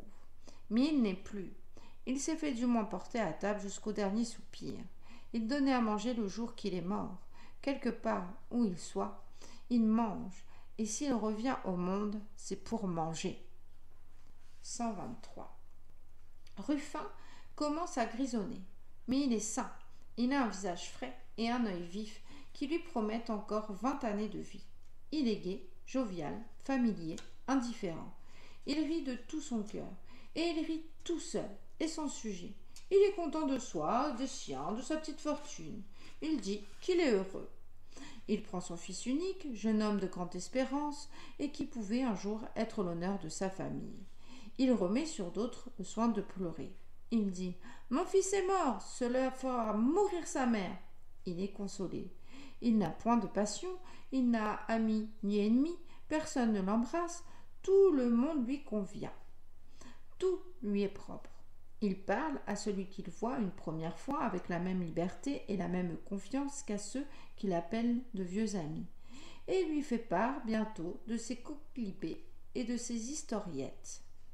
On l'aborde, on le quitte sans qu'il y fasse attention, et le même conte qu'il a commencé de faire à quelqu'un, il l'achève à celui qui prend sa place. 124. N est moins affaibli par l'âge que par la maladie, car il ne passe point 68 ans. Mais il a la goutte et il est sujet à une colique néphrétique. Il a le visage décharné, le teint verdâtre et qui menace ruine.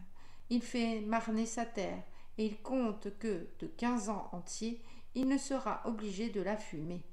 Il plante un jeune bois et il espère qu'en moins de 20 années, il lui donnera un beau couvert.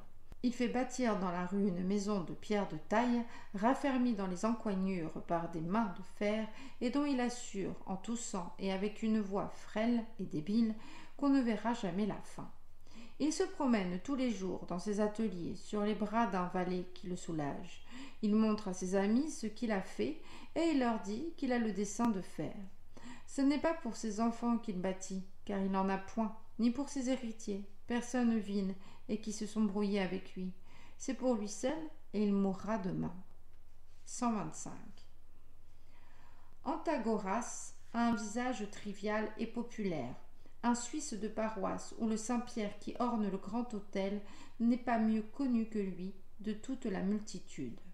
Il parcourt le matin toutes les chambres et tous les greffes d'un parlement, et le soir les rues et les carrefours de ville. Il plaide depuis 40 ans, plus proche de sortir de la vie que de sortir d'affaires. Il n'y a point eu au palais, depuis tout ce temps, de causes célèbres ou de procédures longues et embrouillées où il n'eût dû intervenir. Aussi a-t-il un nom fait pour remplir la bouche de l'avocat et qui s'accorde avec le demandeur ou le défendeur comme le substantif et l'adjectif. Parent de tous et haï de tous, il n'a guère de famille dont il ne se plaigne et qui ne se plaignent de lui. Appliqué successivement à saisir une terre, à s'opposer au sceau, à se servir d'un comitimus ou à mettre un arrêt à exécution, outre qu'il assiste chaque jour à quelque assemblée de créanciers, partout syndic de direction et perdant à toutes les banqueroutes, il a des heures de reste pour ses visites, vieil meuble de ruelle où il parle procès et dit des nouvelles. Vous l'avez laissé dans une maison au Marais, vous le retrouvez au Grand Faubourg, où il vous a prévenu et où déjà il redit ses nouvelles et son procès. Si vous plaidez vous-même et que vous alliez le lendemain à la pointe du jour chez l'un de vos juges pour le solliciter, le juge attend pour vous donner audience qu'Antagoras soit expédié. 126. Tels hommes passent une longue vie à se défendre des uns et à nuire aux autres, et ils meurent consumés de vieillesse après avoir causé autant de maux qu'ils en ont souffert. 127. Il faut des saisies de terre et des enlèvements de meubles, des prisons et des supplices, je l'avoue. Mais justice, loi et besoin à part, se met une chose toujours nouvelle de contempler avec quelle férocité les hommes traitent d'autres hommes. 128. L'on voit certains animaux farouches, des mâles et des femelles répandus par la campagne noire, livide et tout brûlé du soleil, attachés à la terre qu'ils fouillent et qu'ils remuent avec une opiniâtreté invincible. Ils ont comme une voix articulée, et quand ils se lèvent sur leurs pieds, ils montrent une face humaine, et en effet, ils sont des hommes. Ils se retirent la nuit dans des tanières où ils vivent de pain noir, d'eau et de racines.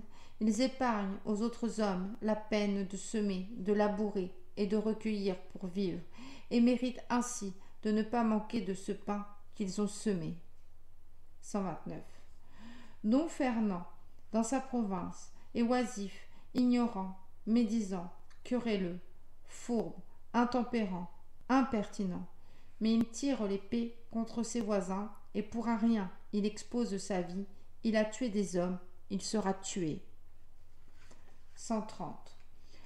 Le noble de province, inutile à sa patrie, à sa famille et à lui-même, souvent sans toit, sans habit et sans aucun mérite, répète 10 fois le jour qu'il est gentilhomme, traite les fourrures et les mortiers de bourgeoisie, occupé toute sa vie de ses parchemins et de ses titres, qui ne changeraient pas contre les masses d'un chancelier. 131. Il se fait généralement dans tous les hommes des combinaisons infinies de la puissance, de la faveur, du génie, des richesses, des dignités, de la noblesse, de la force, de l'industrie, de la capacité, de la vertu, du vice, de la faiblesse, de la stupidité, de la pauvreté, de l'impuissance, de la roture et de la bassesse. Ces choses mêlées ensemble, en 1000 manières différentes, et compensées l'une par l'autre en divers sujets, forment aussi les divers états et les différentes conditions. Les hommes, d'ailleurs, qui tous savent le fort et le faible les uns des autres, agissent aussi réciproquement comme ils croient le devoir faire, connaissent ceux qui leur sont égaux, sentent la supériorité que quelques-uns ont sur eux et celle qu'ils ont sur quelques autres, et de là naissent entre eux ou la familiarité, ou le respect et la déférence, ou la fierté et le mépris.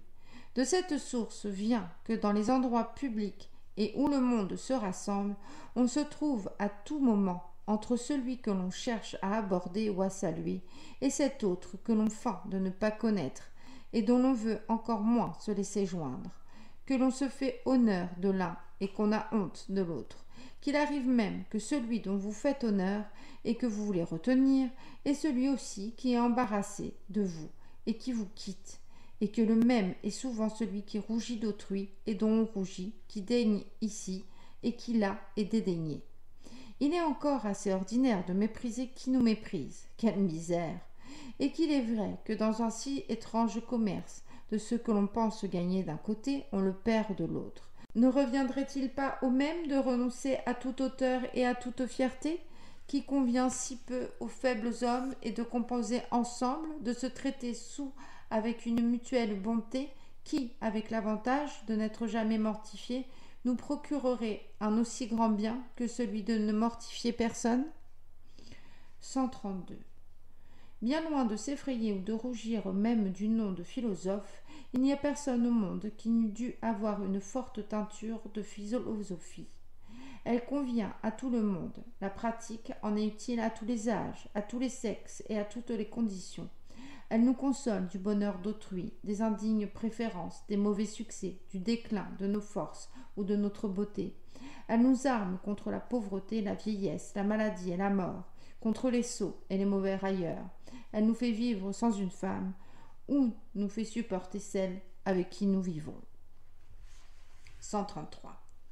Les hommes, en un même jour, ouvrent leurs âmes à de petites joies et se laissent dominer par de petits chagrins. Rien n'est plus inégal et moins suivi que ce qui se passe en si peu de temps dans le cœur et dans l'esprit. Le remède à ce mal est de n'estimer les choses du monde précisément que ce qu'elles valent. 134. Il est aussi difficile de trouver un homme vain qui ne se croit assez heureux qu'un homme modeste qui se croit trop malheureux. 135. Le destin du vigneron, du soldat et du tailleur de pierre m'empêche de m'estimer malheureux par la fortune des princes ou des ministres qui me manquent. 136. Il n'y a pour l'homme qu'un vrai malheur qui est de se trouver en faute et d'avoir quelque chose à se reprocher. 137. La plupart des hommes, pour arriver à leur fin, sont plus capables d'un grand effort que d'une longue persévérance. Leur paresse ou leur inconstance leur fait perdre le fruit des meilleurs commencements. Ils se laissent souvent devancer par d'autres qui sont partis après eux et qui marchent lentement mais constamment. 138. J'ose presque assurer que les hommes savent encore mieux prendre des mesures que les suivre, résoudre ce qu'il faut faire et ce qu'il faut dire, que de faire ou de dire ce qu'il faut. On se propose fermement, dans une affaire qu'on négocie, de taire une certaine chose et ensuite, ou par passion, ou par une intempérance de langue, ou dans la chaleur de l'entretien, c'est la première qui échappe. 139. Les hommes agissent mollement dans les choses qui sont de leur devoir, pendant qu'ils se font un mérite, ou plutôt une vanité de s'empresser, pour celles qui leur sont étrangères, et qui ne conviennent ni à leur état, ni à leur caractère. 140. La différence d'un homme qui se revêt d'un caractère étranger à lui-même quand il entre dans le sien est celle d'un masque à un visage. 141. Téléphe a de l'esprit, mais 10 fois moins de compte fait qu'il ne présume d'en avoir. Il est donc dans ce qu'il dit, dans ce qu'il fait, dans ce qu'il médite et ce qu'il projette, 10 fois au-delà de ce qu'il a d'esprit. Il n'est donc jamais dans ce qu'il a de force et d'étendue. Ce raisonnement est juste. Il a comme une barrière qui le ferme et qui devrait l'avertir de s'arrêter en deçà, mais il passe outre. Il se jette hors de sa sphère. Il trouve lui-même son endroit faible et se montre par cet endroit. Il parle de ce qu'il ne sait point et de ce qu'il sait mal, et il entreprend au-dessus de son pouvoir. Il décide au-delà de sa portée, il s'égale à ce qu'il y a de meilleur en tout genre. Il a du bon et du louable, qu'il offusque par l'affection du grand ou du merveilleux. On voit clairement ce qu'il n'est pas, et il faut deviner ce qu'il est en effet. C'est un homme qui ne se mesure point, qui ne se connaît point son caractère, et de ne savoir pas se renfermer dans celui qui lui est propre et qui est le sien. 142. L'homme du meilleur esprit est inégal. Il souffre des accroissements et des diminutions. Il entre en verve, mais il en sort. Alors, s'il est sage, il parle peu, il n'écrit point, il ne cherche point à imaginer ni à plaire. Chante-t-on avec un rhume? Ne faut-il pas attendre que la voix revienne? Le sot est automate, il est machine, il est ressort. Le poids l'emporte, le fait mouvoir, le fait tourner, et toujours, dans le même sens et avec la même égalité. Il est uniforme, il ne se dément point, qu'il l'a vu une fois, l'a vu dans tous les instants, et dans toutes les périodes de sa vie. C'est tout au plus le bœuf qui meuble ou le merle qui siffle. Il est fixé, déterminé par sa nature, et j'ose dire par son espèce.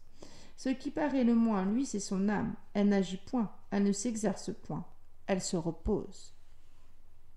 143. Le sot ne meurt point. Ou si cela lui arrive, selon notre manière de parler, il est vrai de dire qu'il gagne à mourir, et que, dans ce moment où les autres meurent, il commence à vivre. Son âme alors pense, raisonne, infère, conclut, juge, prévoit, fait précisément tout ce qu'elle ne faisait point. Elle se trouve dégagée d'une masse de chair où elle était, comme ensevelie sans fonction, sans mouvement, sans aucun, du moins, qui fût digne d'elle. Je dirais presque qu'elle rougit de son propre corps et des organes bruts et imparfaits auxquels elle s'est vue attachée si longtemps et dont elle n'a pu faire aucun sot, aucun stupide. Elle va d'égal dans les grandes âmes avec celles qui font les bonnes têtes ou les hommes d'esprit. L'âme d'Alain ne se démêle plus d'avec celle du grand Condé, de Richelieu, de Pascal et de Lingende. 144. La fausse délicatesse dans les actions libres, dans les mœurs ou dans la conduite n'est pas ainsi nommée parce qu'elle est feinte, mais parce qu'en effet elle s'exerce sur des choses et en des occasions qui n'en méritent point. La fausse délicatesse de goût et de complexion n'est-elle au contraire que parce qu'elle est feinte ou affectée? C'est Émilie qui crie de toute sa force sur un petit péril qui ne lui fait pas de peur. C'est une autre qui, par mignardise, pâlit à la vue d'une souris, ou qui veut aimer les violettes et s'évanouir aux tubéreuses. 145. Qui oserait se promettre de contenter les hommes? Un prince, quelque bon et quelque puissant qu'il fût, voudrait-il l'entreprendre? Qu'il se l'essaye. Qu'il se fasse lui-même une affaire de leur plaisir, qu'il ouvre son palais à ses courtisans, qu'il les admette jusque dans son domestique, que dans ces lieux dont la seule vue est un spectacle, il leur fasse voir d'autres spectacles, qu'il leur donne le choix des jeux, des concerts et de tous les rafraîchissements, qu'il y ajoute une chair splendide et une entière liberté, qu'il entre avec eux en société des mêmes amusements, que le grand homme devienne aimable et que le héros soit humain et familier. Il n'aura pas assez fait. Les hommes s'ennuient enfin des mêmes choses qui les ont charmés dans leur commencement. Ils déserteraient la table des dieux et le nectar avec le temps leur devient insipide. Ils n'hésitent pas de critiquer des choses qui sont parfaites. Il y entre de la vanité et une mauvaise délicatesse. Leur goût, si on les en croit, est encore au-delà de toute l'affectation qu'on aurait à les satisfaire et d'une dépense toute royale que l'on ferait pour y réussir. Ils s'y mêlent de la malignité qui va jusqu'à vouloir affaiblir dans les autres la joie qu'ils auraient de les rendre contents. Ces mêmes gens, pour l'ordinaire si flatteurs et si complaisants, peuvent se démentir. Quelquefois, on ne les reconnaît plus, et l'on voit l'homme jusque dans le courtisan. 146. L'affectation dans le geste, dans le parler et dans les manières est souvent une suite de l'oisiveté ou de l'indifférence, et il semble qu'un grand attachement ou de sérieuses affaires jettent l'homme dans son naturel. 147. Les hommes n'ont point de caractère, ou s'ils en ont, c'est celui de n'en avoir aucun qui soit suivi, qui ne se démente point, ou il soit reconnaissable. Ils souffrent beaucoup à être toujours les mêmes, à persévérer dans la règle ou dans le désordre. Et s'ils se délassent quelquefois d'une vertu par une autre vertu, ils se dégoûtent plus souvent d'un vice par un autre vice. Ils ont des passions contraires et des faibles qui se contredisent. Il leur coûte moins de joindre les extrémités que d'avoir une conduite dont une partie naisse de l'autre. Ennemis de la modération, ils outrent toutes choses, les bonnes et les mauvaises, dont, ne pouvant ensuite supporter l'excès, ils l'adoucissent par le changement. Adraste était si corrompu et si libertin qu'il lui a été moins difficile de suivre la mode et de se faire dévot. Il lui eût coûté davantage d'être homme de bien. 148. D'où vient que les mêmes hommes qui ont un flegme tout prêt pour recevoir indifféremment les plus grands désastres s'échappent et ont une bile intarissable sur les plus petits inconvénients? Ce n'est pas sagesse en eux qu'une telle conduite, car la vertu est égale et ne se dément point. C'est donc un vice, et quel autre que la vanité, qui ne se réveille et ne se recherche que dans les événements où il y a de quoi faire parler le monde et beaucoup à gagner pour elle, mais qui ne néglige sur tout le reste. 149. L'on se repent rarement de parler peu, très souvent de trop parler. Maxime usée et triviale que tout le monde sait et que tout le monde ne pratique pas. 150. C'est se venger contre soi-même et donner un trop grand avantage à des ennemis que de leur imputer des choses qui ne sont pas vraies et de mentir pour les décrier. 151. Si l'homme avait rougir de soi, quel crime, non seulement caché, mais public et connu, ne s'épargnerait-il pas? 152. Si certains hommes ne vont pas dans le bien jusqu'où ils pourraient aller, c'est par le vice de leurs premières instructions. 153. Il y a dans quelques hommes une certaine médiocrité d'esprit qui contribue à les rendre sages. 154. Il faut aux enfants les vergers et la férule. Il faut aux hommes fait une couronne, un sceptre, un mortier, des fourrures, des faisceaux, des timbales, des hoquetons. La raison et la justice, dénuées de tous leurs ornements, ni ne persuadent, ni n'intimident. L'homme qui est esprit se mène par les yeux et les oreilles. 155. Timon, ou le misanthrope, peut avoir l'âme austère et farouche, mais extérieurement il est vil et cérémonieux. Il ne s'échappe pas, il ne s'apprivoise pas avec les hommes. Au contraire, il les traite honnêtement et sérieusement. Il emploie à leur égard tout ce qui peut éloigner leur familiarité, et il ne veut pas les mieux connaître ni s'en faire des amis, semblable en ce sens à une femme qui est en visite chez une autre femme. 156. La raison tient de la vérité. Elle est une. L'on n'y arrive que par un chemin, et l'on s'en écarte par mille. L'étude de la sagesse a moins d'étendue que celle que l'on ferait des sots et des impertinents. Celui qui n'a vu que des hommes polis et raisonnables, on ne connaît pas l'homme, on ne le connaît qu'à demi. Quelle diversité qui se trouve dans les complexions ou dans les mœurs. Le commerce du monde et la politesse donnent les mêmes apparences, font qu'on se ressemble les uns aux autres par des dehors qui plaisent réciproquement, qui semblent communs à tous et qui font croire qu'il n'y a rien ailleurs qui ne s'y rapporte. Celui, au contraire, qui se jette dans le peuple ou dans la province y fait bientôt, s'il a des yeux, d'étranges découvertes. Il voit des choses qui lui sont nouvelles, dont il ne se doutait pas, dont il ne pouvait avoir le moindre soupçon. Il avance par des expériences continuelles dans la connaissance de l'humanité. Il calcule presque en combien de manières différentes l'homme peut être insupportable. 157. Après avoir mûrement approfondi les hommes et connu le faux de leurs pensées, de leurs sentiments, de leurs goûts et de leurs affections, l'on est réduit à dire qu'il y a moins à perdre pour eux par l'inconstance que par l'opiniâtreté. 158. Combien d'âmes faibles, molles et indifférentes, sans de grands défauts et qui puissent fournir à la satire.